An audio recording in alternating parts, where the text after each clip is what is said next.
ఇప్పుడు exact pole అనేది వచ్చింది. సో దానికి అంతకుముందు జరిగినటువంటి సర్వేలు వీటన్నిటికీ ఏమైనా డిఫరెన్స్ కనిపించిందా? అందరూ అదే లైన్లో ఉన్నారా? అంటే అంతకుముందు 2 to 3% చెప్పాయి. అంటే ఎగ్జిట్ పోల్ కంటే ముందు వచ్చిన సర్వేలు 6th ఈవినింగ్ వరకు 2% బీఆర్ఎస్ లీడ్ ఉందని వచ్చింది. దాదాపుగా 6 to 9% వరకు పోల్ మేనేజ్మెంట్లో కాంగ్రెస్ గెయిన్ అయింది, పోల్ మేనేజ్మెంట్ చేయడంలో. ఓకే, దానివల్ల ఒక ట్రెండ్ కూడా క్రియేట్ అయింది, కాంగ్రెస్ గెలుస్తుంది అనేది. సో సైలెంట్ ఓటర్స్ కొంచెం ట్విస్ట్ అయ్యారు. ప్రధానంగా ఒక 3 కారణాలు చెప్పొచ్చు మనం కాంగ్రెస్ గెలుపుకి. ఫస్ట్ రీజన్ ఏంటంటే ఎడ్యుకేటెడ్స్లో కూడా ఇప్పుడు బీఆర్ఎస్ కేసినా గెలిచినా కూడా 3 ఏళ్ళు అయితే వాళ్ళ అధికారంలోకి రాలేరు కదా.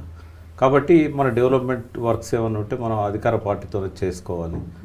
అది అధికారంలో కాంగ్రెస్ ఉండడం అనేది ఫస్ట్ ప్లస్ పాయింట్ అవుతుంది. Second poll management. థర్డ్ ఏంటంటే క్యాండిడేట్ ఆ పార్టీకి ఒక ఆభరణం. నవీన్ యాదవ్ కాకుండా ఇంకెవరికి ఇచ్చినా కూడా ఈ పరిస్థితి ఉండకపోయేది. సో అది ఈ 3 ప్రధానమైన ఫ్యాక్టర్స్ మనకు పనిచేసినాయి ఇందులో. ఒక బీఆర్ఎస్ కోసం అలాంటి 3 చెప్పమంటే ఏం చెప్తారు మీరు? అంటే ఫెయిల్యూర్స్కి ఏంటంటే లోకల్లో లీడర్షిప్ ఉన్నా కూడా క్యాంపెయిన్ అంతా బయట వాళ్ళతో నడిపించడం. ఓకే, బయట వాళ్ళు ఇన్ఛార్జీలు ఉన్నా బాగానే ఉంటుంది, కానీ కంప్లీట్గా ఇంటింటికి తిరిగే బ్యాచ్ దగ్గర నుంచి అంతా లోకల్ వాళ్ళకంటే బయట వాళ్ళది ఎక్కువ మనకు కనబడుతూ ఉంటుంది. అది ప్రధానమైన లోపం అనుకోవచ్చు. రెండవది కేసీఆర్ గారు అసలు రాలేదు, ఎక్కడ కూడా జూబ్లీస్ ప్రజలకు అప్పీల్ కూడా చేయలేదు కనీసం. ఆయన అంటే ఎంతో కొంత ఆయన చేసిన మంచి పనులు ఇంకా ప్రజల్లో ఉన్నాయి. వాస్తవంగా యాంటీ ఇన్కంబెన్స్ ఉన్నది, ఇంత మెజారిటీ కాంగ్రెస్కి వచ్చినా కూడా కాంగ్రెస్ పట్ల యాంటీ ఇన్కంబెన్స్ ఉన్నది. ఉన్నా కూడా కాన్స్టిట్యున్సీ ఇంట్రెస్ట్ ఏమైందంటే ఈ క్యాంపెయిన్ స్టార్ట్ అయినప్పటి నుంచి కూడా ఇళ్లలో పోయినప్పుడు వాళ్ళ సమస్యలు చెప్తారు కదా, ఇన్స్టాంట్గా తీర్చారు.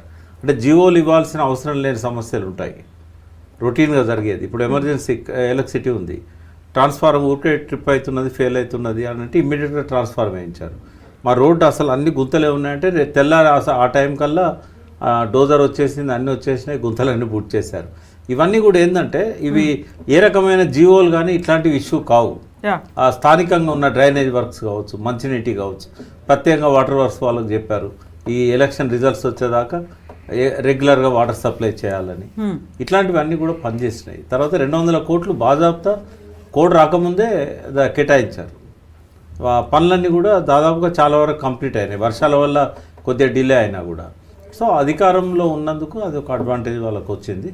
ఇక్కడ నా ఆక్షేపణ ఏంటంటే ఈసీ ఒక ప్రేక్షక పాత్ర వహించింది, కనీసం స్పందన లేని ప్రేక్షక పాత్ర. అంటే ఎంతమంది ఎన్ని ఫిర్యాదులు చేసినా కూడా, ఈవెన్ బీజేపీ వాళ్ళు ఫిర్యాదు చేసినా కూడా పట్టించుకోలేదు. 1 day బిఫోరే చెప్పారు, ఆ సివిజిల్ ఏదో ఉంటుంది కదా, మన ఈ ఫొటోస్ తీసి అప్లోడ్ చేయడం, ఇర్రెగ్యులారిటీస్ ఎక్కడెక్కడ మాల్ ప్రాక్టీసెస్ ఉన్నాయో అది పనిచేయడం మానేసింది 2 రోజుల ముందు నుంచి. అబ్జర్వర్ని అడిగితే ఏమంటాడు, ఇది మాకు సంబంధం లేదు, మీరు ఎలక్షన్ కమిషన్కు అంటే ఇన్ఛార్జ్ ఎవరైతే ఇక్కడ ఉన్నారో ఆర్డీఓ క్యాడరో కలెక్టర్ క్యాడరో ఉంటారు కదా ఎలక్షన్ ఆఫీసర్, ఆయన మాకు సంబంధం లేదు, మీరు అక్కడ పోయి మీరు ఫిర్యాదు చేసుకోండి అంటే నెగ్లిజెంట్ ఆన్సర్. అంటే అది చాలా ఇంపార్టెంట్. అందులో కనుక మనం అప్లోడ్ చేసినట్టయితే వాళ్ళు ఇమీడియట్గా యాక్షన్ తీసుకోవడానికి పెట్టిన యాప్ అది సివిజిల్ అనేది. 1 day before BRS party complaint చేసింది, అయినా దాన్ని సరిదిద్దుకోలేదు. ఇవాళ టెక్నాలజీ ఇంత అడ్వాన్స్ అయినప్పుడు అది రెక్టిఫై చేయడం ఎంతసేపు అది.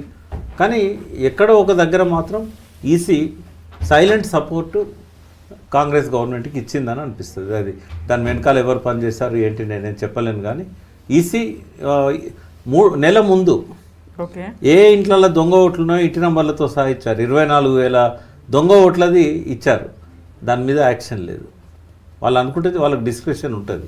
బట్ ఎక్కడైతే మెజారిటీగా 500కు పైగా ఉన్నాయో, ఒకే ఇంట్లో ఇంతమంది ఉన్నారు అన్నదాన్ని కూడా అదంతా ఫేక్ అనేది చెప్పింది కదా. అదే కొన్ని విషయాలు ఫేక్ అని చెప్పింది, బట్ ఫేక్ అని చెప్పలే. ఇవి ఏంటంటే నోటిఫికేషన్ వచ్చినాయి కాబట్టి వాళ్ళు కన్సిడర్ చేయమన్నారు, ఫేక్ అనేది కాదు. బాజాబ్తా ఫేక్ ఓట్స్ కనబడుతున్నాయి కదా. ఒక ఇల్లు చూపెట్టారు, అపార్ట్మెంట్లో 150 ఓట్లు ఆ మనుషులు లేరు. మరి ఎట్లా మరి ఈసీ దాన్ని పట్టించుకోవాలన్నా వద్దా? వీళ్ళు ఎక్కడున్నారు అసలు, ఏంటి నంబర్ మీద ఉన్న వాళ్ళు ఎక్కడున్నారు? అదివరకు ఇక్కడ ఉన్నట్టుగా ఆధారం ఉంటే నిజంగానే అవి కరెక్ట్ ఓట్స్, వాళ్ళకు 2 bedroom అలొకేషన్ జరిగింది కాబట్టి అటు పోయిళ్ళు, లేకుంటే ఇంకెక్కడికో షిఫ్ట్ అయినా అనొచ్చు. ఇట్లాంటివి చాలా ఉన్నాయి. ఈసీది ఇంత ప్రేక్షక పాత్ర నా జీవితంలో చూడలేదు. అంటే ఎన్నో ఎలక్షన్ చూశాను నేను, ఈసీ కనీసం స్పందించేది, స్పందన లేదు, ఏది లేదు. ఏ ఒక్కదానికి కూడా రియాక్ట్ అయినట్టుగా మనకు కనబడదు. సో అక్కడ కంప్లీట్గా మిస్యూజ్ అయిందా, ఇన్యాక్టివ్గా ఉందంటారా మీరు? ఇన్యాక్టివ్గా ఉంది, మిస్యూజ్ కావడానికి కారణమైంది. అంటే కంట్రోల్ చేయాల్సిన వాళ్ళే మౌనంగా ఉంటే ఇంకా పూర్తిగా అధికార పార్టీకి పగ్గాలు వాళ్ళ చేతిలోకి ఇచ్చినట్టు అయింది. ఇష్టం వచ్చినప్పుడు కొన్ని నేను చెప్పకూడదు, ఎందుకంటే వీళ్ళు ఎలక్షన్ పిటిషన్ వేస్తారు, సగం టర్మ్ నవీన్ ఉంటాడు, సగం టర్మ్ సునీత ఉంటుంది. ఈసారి ఎన్నికల్లో ఇద్దరు ఎమ్మెల్యేలు అవుతారు. చాలాసార్లు చూసాం మనం, లాస్ట్ మినిట్లో హైకోర్టు ఎలక్టెడ్ ఎమ్మెల్యేని దించి. బట్ అదంతా డిలేడ్ ప్రాసెస్ అవుతుంది కదా చాలా కాలం. మరి ఏం చేయగలుగుతాం? ఇప్పుడున్న పరిస్థితుల్లో ఎలక్షన్ పిటిషన్ తప్ప వేరే మార్గం లేదు బీఆర్ఎస్ కి. ఆ దిశగా వెళ్తోందా బీఆర్ఎస్, ఆలోచిస్తోందా ఇప్పుడు? అది నేను ఏమంటున్నా, ఐదు అడ్వకేట్ చెప్తున్నా, బీఆర్ఎస్ దగ్గర ఉన్న ఆధారాలు కనుక నేను చెప్పలేను ఇప్పుడు, ఎందుకంటే మ్యానిపులేట్ చేస్తారు. ఈ ఆధారాలతో దించడం చాలా ఈజీ. మాల్ ప్రాక్టీసెస్ అన్నీ వాళ్ళ దగ్గర విజువల్స్ ఉన్నాయి, సాక్ష్యాలు ఉన్నాయి. ఇవి 100% ఇదివరకు ఎమ్మెల్యేలను దించిన కేసులు చూసినప్పుడు వాటికంటే ఎక్కువ ఉన్నాయి. ఇప్పుడు నవీన్ డైరెక్ట్గా ఓటర్ స్లిప్పులు పంచేది ఉంది, విజువల్స్ ఉన్నాయి, ఆయన కన్ఫెస్ చేశాడు మీడియా ముందు. ఇట్లాంటివన్నీ ఉన్నాయి కదమ్మా. బట్ ఇదంతా కూడా దాని వల్లే జరిగింది అనుకుంటున్నారు. ఇప్పుడు ఆల్మోస్ట్ 21,000 ఆధిక్యం అనేది వచ్చింది అంటే ఇన్యాక్టివ్గా ఉండడం, మిస్యూజ్ చేయడం. నేనేం చెప్పాను, అధికారంలో ఉండడము న్యాచురల్గా. మీరున్నా నేనున్నా ఎవరమైనా ఏం ఆలోచిస్తాం? మా కాలనీ, మా బస్తీ, మా కాన్స్టిట్యున్సీ, వీళ్ళు ఎట్లాగా అధికారంలో లేరు. ఈ 3 ఏళ్ళు వాళ్ళు రారు, గెలిపించినా కూడా రారు. కాబట్టి మనం ఖచ్చితంగా అధికార పార్టీకి వేసినట్టయితే కక్షపూరిత వైఖరికి బదులు అభివృద్ధి అనేది జరుగుతుంది. ఒకవేళ బీఆర్ఎస్ని గెలిపిస్తే వాళ్ళు పట్టించుకోరు. ఇది ఒక ఫస్ట్ రీజన్ ఉంటుంది. సెకండ్ ఏంటంటే అందుబాటులో ఉండే ఎమ్మెల్యే. అక్కడ ప్లస్ పాయింట్ నవీన్ యాదవ్కి వస్తుంది, ఎందుకంటే 3 సార్లు ఓడిపోయి ఆయనే కాదు ఆయన కుటుంబం కూడా. అంటే రౌడీ షీటర్ కావచ్చు ఒకప్పుడు, బట్ ఇప్పుడు ఏంది ఇప్పుడు ఆయన ప్రజాసేవకుడు. నేను ఎన్నోసార్లు శ్రీశైలం యాదవ్ దగ్గర కూర్చున్నా, ఎవరు ఏ సమస్య తీసుకొని వచ్చినా ఆయన ఎమ్మెల్యే కాదు, ఎంపీ కాదు, బట్ పోలీస్ స్టేషన్ ఫోన్ చేస్తాడు, హాస్పిటల్ ఫోన్ చేస్తాడు, ఆయన పేరు చెప్తే అన్ని పనులు అవుతూ ఉంటాయి. ఆయనకు రికార్డు ఉంది, ట్రాక్ రికార్డు. సో సినీ పరిశ్రమే కాదు, రైమంద్ నగర్ యూసుఫ్ కూడా ఆ ప్రాంతంలో, బోరబండ ఆ ప్రాంతంలో ఆయన ఒక ఐకాన్ మొదటి నుంచి కూడా. పీజీఆర్ ఉన్నప్పటి నుంచి కూడా, పీజీఆర్ డైరెక్ట్ వచ్చి అక్కడ ఎప్పుడు పనిచేయకపోయేది. పెద్ద శ్రీశైలం, చిన్న శ్రీశైలం, అక్కడ భిక్షపతి యాదవ్, ఇక్కడ నందు, ఇట్లా వాళ్ళ మీద డిపెండ్ అయ్యేవాడు. వాళ్ళు ఆయన ఓట్ బ్యాంకు పటిష్టంగా ఉంచేవాళ్ళు. అవే 4-5 కాన్స్టిట్యున్సీలుగా డివైడ్ అయినాయి ఇవాళ. సో ఆయన ఇవాళ నుంచి కాదు, క్యారెక్టర్ బిల్డ్ చేసుకున్నది 80s నుంచి. నేను రైమంద్ నగర్లో 78లో రెంట్కున్నా, 47 years బ్యాక్. అప్పుడే ఆ బస్తీ ఏర్పాటులో వాళ్ళ రోల్ ఉంది. కాకపోతే ఆయన నవీన్ యాదవ్ గతంలో కూడా ఎలక్షన్స్ కంటెస్ట్ చేశారు, ఒకసారి ఇండిపెండెంట్ గా, ఒకసారి ఎంఐఎం నుంచి. అప్పుడు వర్కౌట్ అవ్వలేదు. ఇప్పుడు కాంగ్రెస్ అధికార పార్టీ కావాలి కదా. ఓకే, అది మాత్రమే ఒక బేస్ అయిందా? అది ఫస్ట్ రీజన్. బై ఎలక్షన్లలో ఎప్పుడు అది ఏ ఎలక్షన్ అయినా అధికార పార్టీకి ఒక కలిసి వచ్చే అంశం. తర్వాత రేవంత్ అన్ని రాళ్ళు విసిరాడు, ఏది వదిలిపెట్టలేదు ఆయన.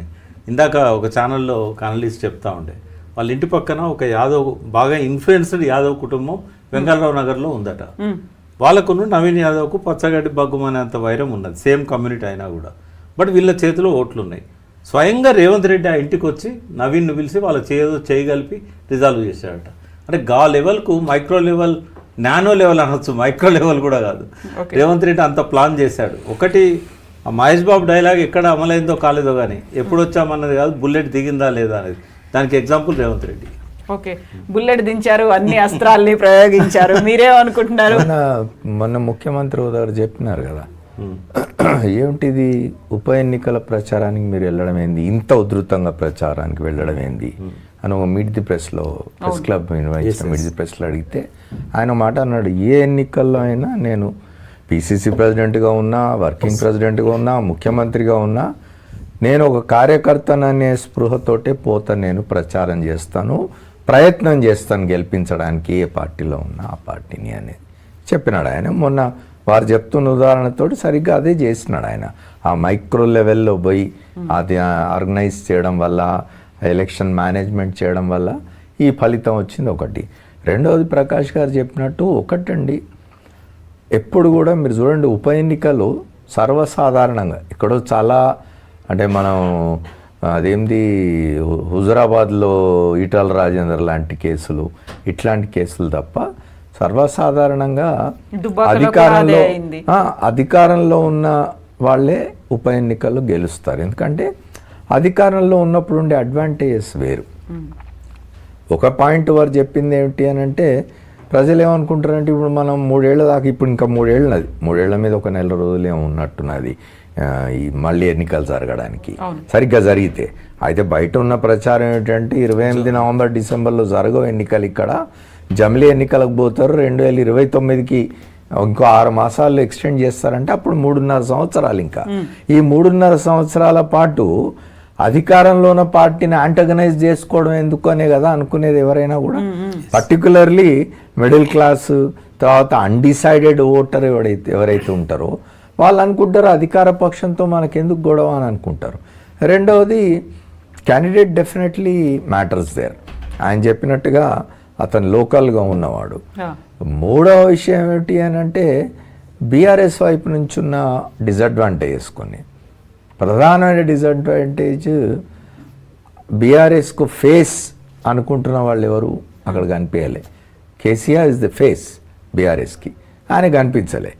లాస్ట్ డే నాడు ఒక ఫుల్ పేజ్ యాడ్ ఇచ్చినట్టున్నారు కేసీఆర్ బొమ్మతోటి తప్ప. ఈ క్యాండిడేట్ గెలిపించండి అని కేసీఆర్ చేసిన అనౌన్స్మెంట్ కానీ ప్రకటన కానీ ఆయన బయటకు వచ్చి